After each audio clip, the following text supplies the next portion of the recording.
ito na po. Ngayon po guys, ipapaabot ko na ang balita na dala ng ating mga kaibigan. Ngayon pasensya na kayo guys, hindi inyo maririnig ang mga duwende po ngayon sa ating video. Ngunit ito po ang kanilang iniwan na mensahe para sa lahat. Sa lahat po na naghihintay, lalo na ang taga Pilipinas, na marami nagtatanong sa atin, sa mga duwende, kung totoo ba na magaganap na ang The Big One at saka yung tsunami. Ito po ang tinitingnan po nilang problema dito sa ating bansa guys. Nakita talaga ng ating kaibigan na duwende, no?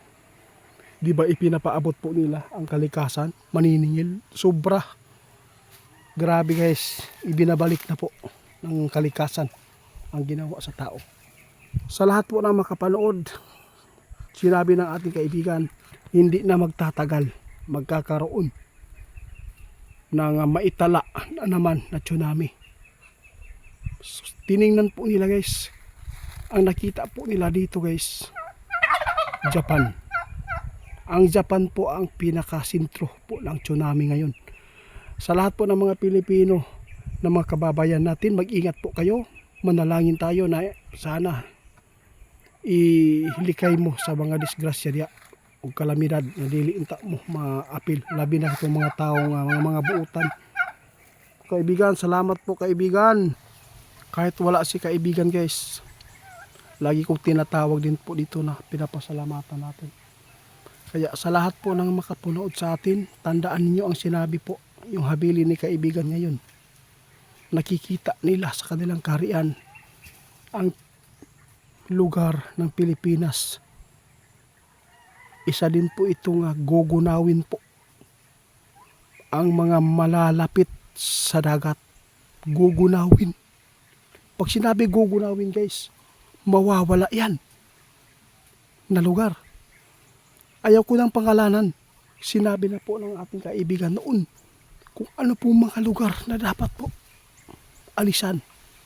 Di ba? Yung tulad po ng malapit sa dagat. Marami nagtatanong kung madadamay po ba ang Jinsan. Kasi meron pong hinuhulaan daw si Rudy Baldwin na magkakaroon po daw ng lindol doon sa Jinsan. Sa totoo lang guys, sinabi ng ating mga kaibigan, lahat po tayo makaranas ng lindol. Ito po ang totoo. Ito po ang totoo, no? Lahat tayo makakaranas, pero mayroong part na sentro talaga ng pinakamalakas na lindol. Sa totoo lang, ang pinakamalakas na lindol na tatama o tatamaan, Luzon, no? Ang Luzon po guys, isa po dito sa dinaanan ng fault line na hindi na maganda, hindi na normal po ang pag-angat ng fault line ngayon, sinabi ng ating kaibigan. Kaya dapat kung sino man po ang makapanood sa atin, kailangan po ninyo ma-share ito. Kung sino man po yung kamag-anak ninyo dyan na malapit sa dagat, huwag nyong hintayin. Kasi kapag ganyan lakas ang lindol na tatama sa Pilipinas, yung 8.8, 15 minutes or 20, kung hindi ka makapaglikas kaagad dyan, sa time na yan, sa minuto na yan, na hindi mo ma-prepare agad, siguradong aabutan ka ng malaking tubig na ito ay sinasabing tsunami. Kaya pasensya na po kayo kung wala man si kaibigan ninyo narinig, pero ang sinabi po niya na ipinapaabot sa akin, gusto din pong ipapaabot ko sa inyo. Yun po ang sabi niya, malapit na po ang The Big One. Makaranas pa rin ang ating bansa dahil po alam po ninyo, hindi iniingatan nila ang ating kalikasan. Kaya sa lahat ng makapanood, hindi man kami nananakot, pero tinitingnan lang ng kaibigan ang mangyayari doon sa natin bansa. Yun po ang totoo. Sa lahat ng makapanood sa atin huwag po nyo kalimutan, i-share ninyo ito sa inyong mga kamag-anak. Kung sino man po yung nakatira sa dagat, doon sa malapit sa dagat at madaling naaabot ng baha. Nako,